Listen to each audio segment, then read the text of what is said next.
یو غیر مسلم مړ شو، مونږ چې مسلمان مړ شي او اعلان وشي نو مونږ وایو خبر شو، نو مونږ وایو انا لله و انا الیه راجعون.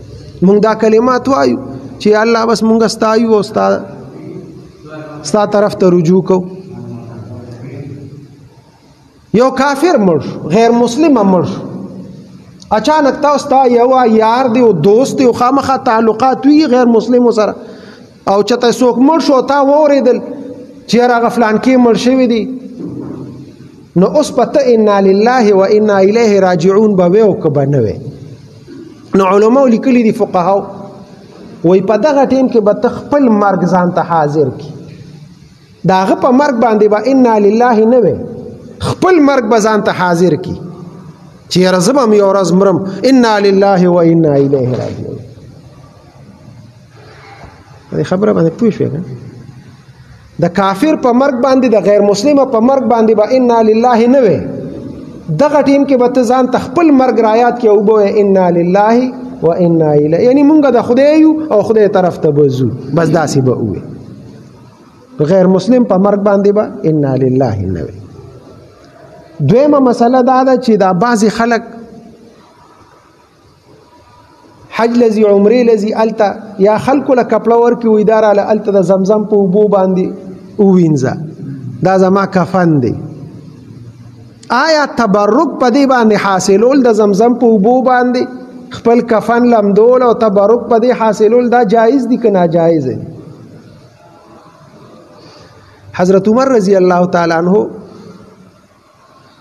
عشره مبشره دی، جنت زیری وته په دنیا کې راغلی دی، امیر المؤمنین دی، د پیغمبر علیه الصلاۃ والسلام صحابي دی. هغه چې کله وفات کېده نو هغه وصیت وکړ، نور وصیتونه هم کړي دي خو دا وصیت یې کړی وی مال چې کفن راکوي نو ډیر مختصره کپړه کې راله راکړي، مختصر کفن راله راکړي، که زه کامیاب شم الله به جنتی لباس راله راکړي، او که کامیاب نشم نو الله کفن څه دا سرمن به مرانه وباسي، نو مختصر کپړو کې مال کفن راکړي.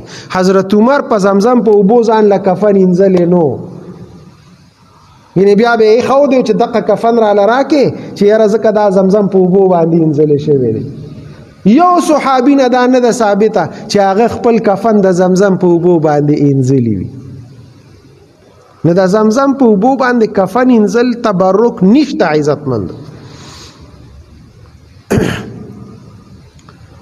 دا عام رواج زمونږ جوړ شوی دی، مونږ خامخا د خلکو ځان له خودي او کفن د زمزم په اوبو باندې انځلي چې دی کې او مال کفن راکړي. دا زیاتی خبرې دي، زیاتی خبرې نه پکار، بس چې کوم الله په څه باندې خوشحالېږي هغه کارونه پکار دي چې سبا پې زما قبر خشي، زما پې حشر خشي، میدا پولیس رات باندې زه تیر شم الله را ناراضي شي، هغه کارونه کول پکار دي، داسې زیاتی کارونه نه پکار.